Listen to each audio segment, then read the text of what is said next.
बादलपुर गांव में एक राजा राज करता था जिसका नाम मणिराव था। वह बहुत कंजूस और लालची राजा था।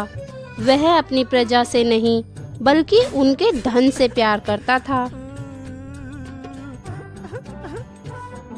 उसी गांव में एक गरीब किसान रहता था। वह एक सेठ के खेत में खेती करता था। उसके परिवार में उसकी बूढ़ी माँ कांति और बहन अंजलि थी। हरी अपनी बहन से बहुत प्यार करता था। वह उसकी शादी बड़े धूमधाम से करना चाहता था।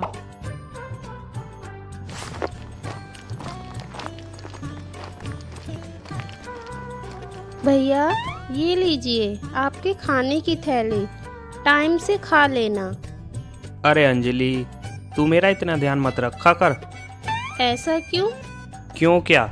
जब तू अपने ससुराल चली जाएगी तब कौन मुझे यूँ खाने की थैली देगा? तब तो मुझे तेरी आदत हो जाएगी ना। नहीं भैया, मैं आपको छोड़कर कहीं नहीं जाऊंगी। तभी हरी की माँ वहाँ आती है। वाह, भगवान करे तुम्हारा प्यार हमेशा यूं ही बना रहे। हरी खेत की तरफ निकल जाता है।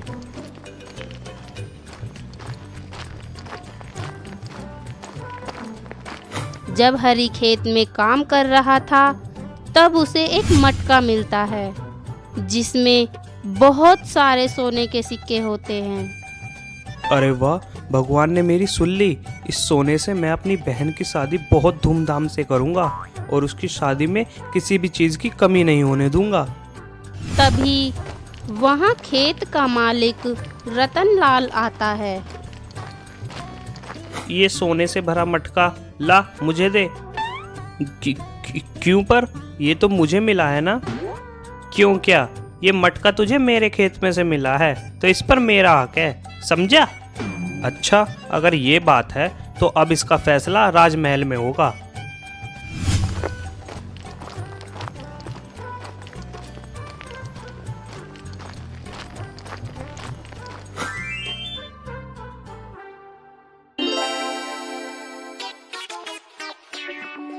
महाराज, मैं एक गरीब किसान हूँ। जब मैं खेत में खुदाई कर रहा था तब मुझे सोने की मोहरें मिली जिसे रतनलाल मुझसे छीन रहा है। महाराज, वो खेत मेरा है तो उसमें मिली वस्तु भी तो मेरी होगी ना। अरे ऐसे कैसे तुम्हारी हुई? उसे निकाला तो मैंने था ना। पर ज़मीन तो मेरी थी ना। हाँ, लेकिन निकाला तो मैंने था ना। लेकिन ज़मीन तो मेरी थी ना, तुमने मेरी ज़मीन में खुदाई की। लेकिन पर उसे निकाला तो मैंने था ना, तो इस पर मेरा हक होना चाहिए। तुम ज़्यादा बहस मत करो, मेरी ज़मीन है तो ये सोना मुझे ही मिलेगा। नहीं, तुम्हें कैसे मिलेगा? महाराज इसका फैसला करेंगे। खामोश, बस। हम इस गांव के राजा हैं और जनता की हर वस्तु पर हमारा हक है। इसीलिए ये मोहरें ना ही तुम्हें मिलेंगी और ना ही तुम्हें। ये मोहरें हमारे खजाने में जमा होंगी। अब तुम जा सकते हो। राजा उन दोनों को महल से जाने के लिए कहता है।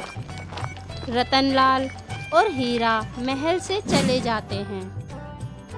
ये क्या? महाराज ने तो सारी मोहरें स्वयं ही रख ली। इससे तो अच्छा होता कि हम आपस में ही आधी आधी मोहरें बांट लेते। हमारा सपना तो यूं ना टूटता। सही कह रहे हो तुम। मंत्री राजा से कहता है। महाराज, माफ कीजिएगा, छोटा मुंह बड़ी बात कर रहा हूँ। ऐसे तो सारी जनता आपके बारे में गलत धारणा बनाएगी जो आपके लिए अच्छा नहीं। अच्छा, तो फिर हम ऐसा क्या करें जिससे जनता की नज़रों में हमारा आदर और सम्मान बढ़े? आप चिंता मत कीजिए महाराज, मेरे पास एक ऐसा उपाय है जिससे सभी गांव वाले आपका सम्मान करेंगे। अच्छा, ऐसा कौन सा उपाय है? महाराज, हमारे गांव में एक ऐसी नदी है जिसका पानी बाकी नदियों से ज़्यादा ठंडा है। आप गांव में ये घोषणा करवा दीजिए कि जो भी उस नदी में पूरी रात खड़ा होगा आप उसे 1000 सोने की मुद्राएं देंगे। लेकिन मंत्री जी, 1000 सोने की मुद्राएं कुछ ज़्यादा नहीं है? महाराज, आप चिंता मत कीजिए, उस नदी का पानी बहुत ठंडा है। कोई भी उस नदी में पूरी रात नहीं रुक सकता। अगर कोई खड़ा ही नहीं हो पाएगा तो उसे मोहरे देने की आवश्यकता ही नहीं होगी, इससे आपकी मोहरें भी बच जाएंगी और गांव वालों की नज़रों में आपका सम्मान भी बढ़ जाएगा। वाह मंत्री जी वाह, ये तो बहुत ही उत्तम उपाय है। आप कल ही पूरे गांव में इस प्रतियोगिता का ऐलान करवा दीजिए। सुनो सुनो सुनो, सभी गांव वालों को सूचित किया जाता है, महाराज द्वारा एक प्रतियोगिता का आयोजन करवाया जा रहा है। जो गांव में मौजूद उस ठंडी नदी में पूरी रात खड़ा होगा, उसे महाराज की तरफ से 1000 सोने की मोहरें दी जाएंगी। कोई भी व्यक्ति इस समारोह में हिस्सा ले सकता है। अरे वाह, ये तो बहुत ही अच्छा अवसर है 1000 सोने की मुद्राएं जीतने का। इससे तो मैं अपनी बहन की शादी बड़े ही धूमधाम से कर पाऊंगा। घर जाकर माँ को एक खुशखबरी देता हूँ। क्या ये तू क्या कह रहा है बेटा? तू उस ठंडी नदी में पूरी रात खड़ा रहेगा? ये तो बहुत जोखिम का काम है। हाँ माँ, जोखिम का काम तो है, पर माँ इसके अलावा मेरे पास और कोई उपाय भी तो नहीं है। अंजलि की शादी के लिए मुझे ये करना ही होगा।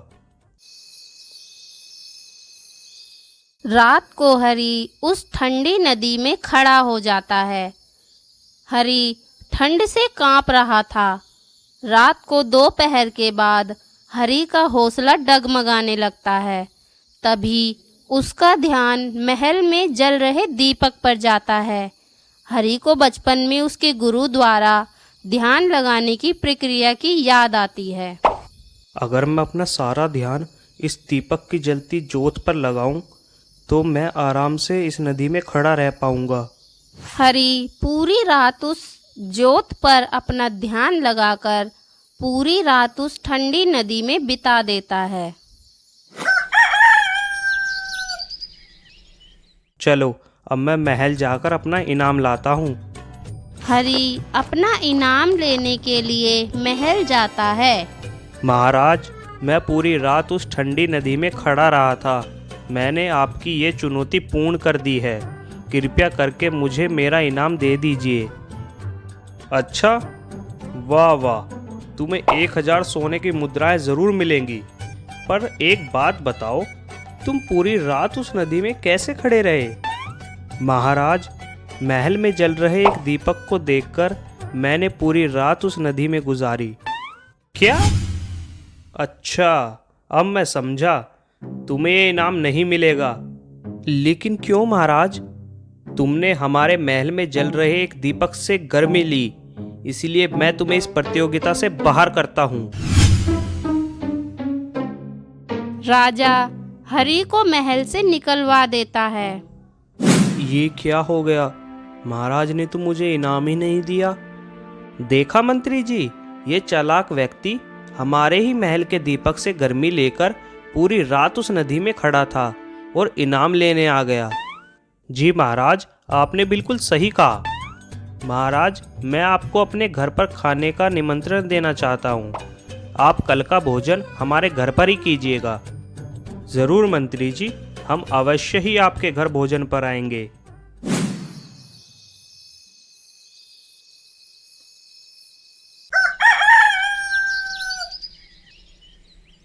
राजा अगले दिन मंत्री के घर भोजन पर पहुंच जाता है। आइए आइए महाराज, आपका हमारे घर में स्वागत है। बस महाराज, आप कुछ क्षण और प्रतीक्षा कीजिए, भोजन बस तैयार ही होने वाला है। कुछ समय बाद राजा मंत्री से पूछता है। मंत्री जी, कुछ अधिक समय नहीं लग रहा क्या भोजन बनने में? महाराज, आप बस कुछ क्षण और प्रतीक्षा कीजिए, स्वादिष्ट भोजन बस तैयार ही होने वाला है। मैं अभी रसोई घर में जाकर देखता हूँ। सुबह से दोपहर हो गई थी। राजा भूख से तड़प रहा था। पता नहीं ये मंत्री जी ऐसा कौन सा व्यंजन बना रहे हैं जो अभी तक तैयार ही नहीं हुआ। जाकर देखता हूँ। राजा रसोई घर में जाकर देखता है। मंत्री खाने के बर्तन में 2 गज की ऊंचाई से आंच दे रहा था, जिसे देखकर राजा मंत्री से कहता है। मंत्री जी, ये आप क्या कर रहे हैं? इस तरह तो ये खाना कभी नहीं पकेगा। लेकिन क्यों महाराज? क्यों? क्या 2 गज की ऊंचाई से इस बर्तन में आंच कैसे लग सकती है? क्यों महाराज, जब 200 गज की दूरी से एक छोटे से दीपक से हरि को गर्मी मिल सकती है, तो 2 गज की दूरी से ये खाना भी तो बन सकता है।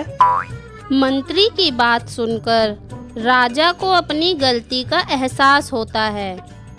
मंत्री जी, मैं समझ गया आप मुझे क्या समझाना चाहते हो, लेकिन तुमने ये बात मुझसे कल क्यों नहीं कही? वो इसीलिए महाराज, मैं आपको एक सटीक उदाहरण के साथ ये स्पष्ट कराना चाहता था। मंत्री जी, आप चिंता मत कीजिए, मुझे अपनी गलती का एहसास है। मैं कल ही हरि को उसकी 1000 सोने की मुद्राएं इनाम स्वरूप दूंगा। राजा हरि को 1000 मुद्राएं दे देता है। अब हरि अपनी बहन की शादी बहुत धूमधाम से करता है